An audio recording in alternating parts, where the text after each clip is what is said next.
Welcome to Nivetha's kitchen. இன்னைக்கு chicken குழம்பு குக்கர்ல எப்படி சட்டுன்னு 10 நிமிஷத்துல செய்யலாம் அப்படிங்கிறத பார்க்கலாம். சிக்கன் நல்லா எப்படி சாஃப்டா செய்யணும் அப்படிங்கிறதையும் நான் அதில் டீட்டெயிலாக சொல்லியிருக்கிறேன். வீடியோவை ஸ்கிப் பண்ணாம பாருங்க. இன்னைக்கு இந்த குழம்பு செய்யறதுக்கு 2 டேபிள் ஸ்பூன் ஆயில் எடுத்துக்கோங்க. ஆயில் நல்லா சூடு ஏறினதும் சோம்பு 1 டேபிள் ஸ்பூன் சேர்த்துக்கலாம். பிரியாணி இலை 2 எடுத்துக்கோங்க. பட்டை இன்னைக்கு நான் 2 பெரிய பட்டை எடுத்து வச்சிருக்கேன், அதையும் சேர்த்துக்கலாம்.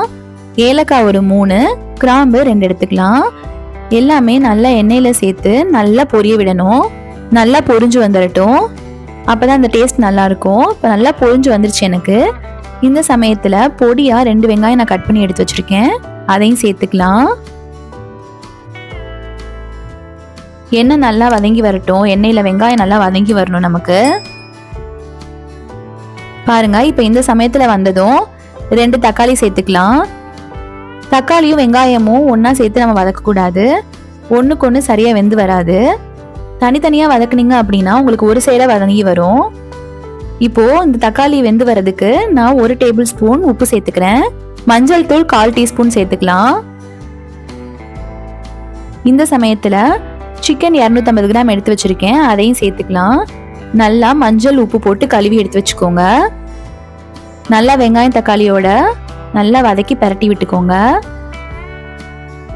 இஞ்சி பூண்டு விழுது 1 டேபிள் ஸ்பூன் சேர்த்துக்கலாம். மிளகாய்த்தூள் 1 டேபிள் ஸ்பூன்,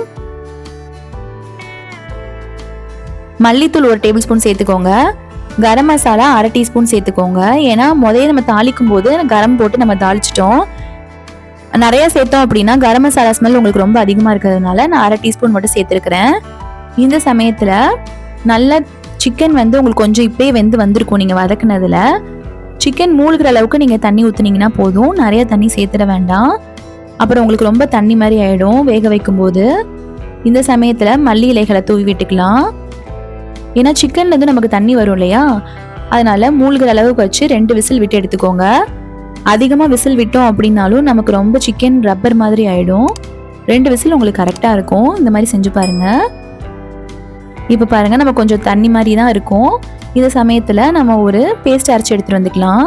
அதுக்கு நான் 1/2 கப்பு தேங்காய் எடுத்திருக்கேன், 1 டீஸ்பூன் சோம்பு, ஒரு 4-5 முந்திரி எடுத்திருக்கேன். எல்லாம் ஒரு பேஸ்ட்டை அரைச்சி எடுத்துட்டு வந்தாச்சு. இப்போ இந்த குழம்புல ஊற்றி இதை நல்லா கொதிக்க விட்டுக்கலாம். ரொம்ப நேரம் கொதிக்க கூடாது, தேங்காய் ஊற்றிருக்கோம் இல்லையா, அதெல்லாம் 2 நிமிஷம் 2 கொதி வந்தா போதும். இப்போ பாருங்க, நமக்கு சூப்பரான சிக்கன் குழம்பு ரெடி. இந்த மாதிரி செஞ்சு பார்த்துட்டு எனக்கு எப்படி இருக்குன்னு கமெண்ட்ல சொல்லுங்க. வீடியோ பிடிச்சிருந்தா லைக் பண்ணுங்க, ஷேர் பண்ணுங்க, சப்ஸ்கிரைப் பண்ணுங்க. தேங்க்ஸ் ஃபார் வாட்சிங்.